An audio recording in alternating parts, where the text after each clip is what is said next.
First guest, it is Travelers Inland Marine Corporate Claim Officer Craig Leinauer. Craig, welcome back. Hello. Welcome to America, Hey, man. it's great to be here. Thanks for having me on. What's happening? What's happening? Awful incident to start the show, but I mean, look, man, life, insurance, everything so precious in life. I mean, it was sobering to watch that for sure. Yeah, it's rough out there. Craig, we're going to talk about something almost everybody who's engaged in the business of transporting freight is bound to experience at some point, and that is claims for cargo damage and cargo loss. Let's talk about it.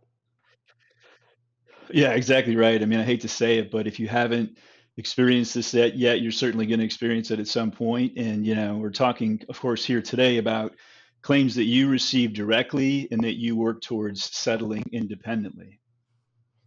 Yeah, well, look, a lot of times when we think about claims, it's like, hey, I'm filing the claim against somebody because my cargo got damaged. But let's think a little bit differently for a second here. What happens if you find yourself with a claim filed against you from a shipping customer?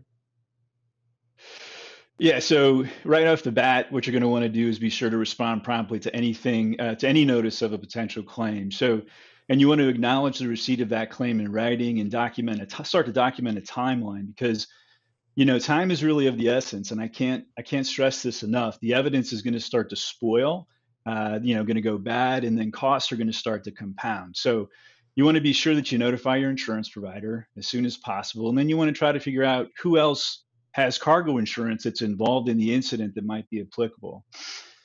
And then next, what you're going to want to do is you're going to want to inspect the freight. You want to ensure that the freight is preserved and not disposed. And this is important because it may be needed for further inspection. And also, you may be contractually obligated to preserve it. So, this can get you into some big trouble contractually. And then you want to document the incident, right? You want to request photos, videos, records from all the parties who were involved. For example, closed circuit TV evidence, right? Closed circuit TV evidence from cameras is going to record over very quickly. So that data is gone if you don't get it early. This sounds very critical. This is a lot of your evidence gathering, your early evidence, the stuff that insurance would want to see, the stuff that if it goes to court, a court would want to see. What can go wrong in this stage? Well, we just saw an incident where a motor carrier delivered a cargo of food interstate, but the consignee at delivery rejected it because of a broken seal. And following the freight broker's advice, what the motor carrier did is they disposed of the load, but they did this without, first creating some evidence of the damaged condition, like taking pictures and that kind of thing, or notifying their cargo insurer. Suffice it to say, the broker then filed a claim for the full load value. However, without proof of damage, the cargo insurance didn't apply.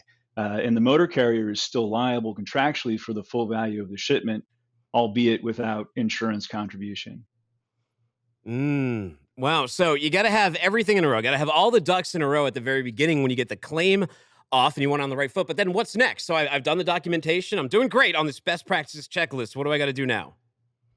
Yeah, you want to gather all the critical documents. Get a copy of the bill of lading, delivery receipt, noting any exception to the condition of the freight, a freight invoice, a written claim with details of the damage or loss, any supporting documentation that's out there for the claim value, like invoices or repair estimates, and then of course a police report or an incident report if there is any involved.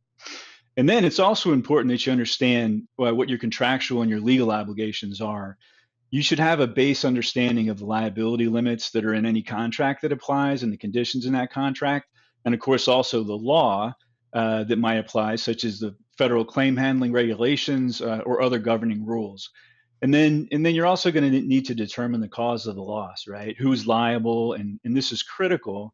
What is the measure of damages? Otherwise stated, who's responsible and for how much?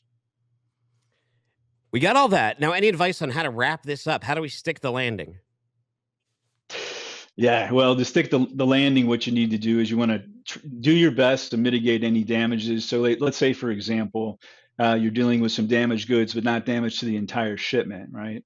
So what you want to do is you want to salvage the undamaged goods to minimize your exposure. And by salvage, what I'm talking about, of course, is setting aside and potentially selling that portion of the cargo that is clearly not damaged to decrease the amount that gets paid out for the claim. If, on the other hand, you're dealing with perishable goods like food, you want to work quickly to transfer the freight to another carrier for delivery, or to a refrigeration unit to preserve the cargo. And then again, this is all to reduce further loss. All right, let me see if my notes are right. Let me grade me on this one. Early on, we want documentation and understanding that time is of the essence to get critical.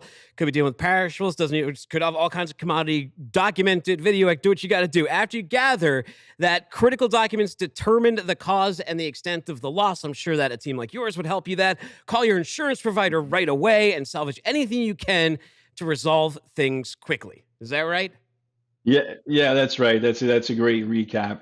But look, you just want to make sure that you keep everybody involved in terms of the claim status.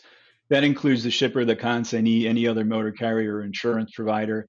And this is critical. I always advise people, be careful about admitting fault during the process.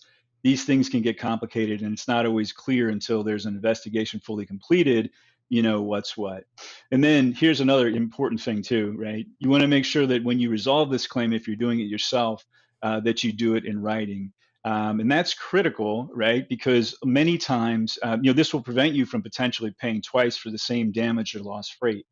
Without a written resolution, even if you're going to deny the claim, these claims have a tendency to resurrect themselves, sometimes years down the road. So, and then lastly, I'll just say this. It's important to analyze the root cause of the incident, right? So you can take preventative measures and avoid the same problem from happening again if you can. And then you want to share the findings with your operations folks or your safety teams to mitigate future losses. Yeah, yeah. I mean, accidents happen, but so does bad driving, so does bad maintenance, so does bad training. There are a number of other things that could have led to this within your house. So we got to be honest with ourselves as well. Take some ownership, take some responsibility, and all the stuff you mentioned sounds logical. Got to document the evidence. Make sure you do it soon. Don't throw away things that would be important. But for people who want a guideline to this, they want more information. Maybe they've just had a claim filed against them, or they want to file a claim. Where should I send them to get a little guidance? Yeah, there's all kinds of great information about transportation and freight claims on travelers.com. So I would send them there. Thank you so much for your time today. Appreciate it. Have an awesome week. You too. My pleasure. Thanks. Take it easy. All right, you know we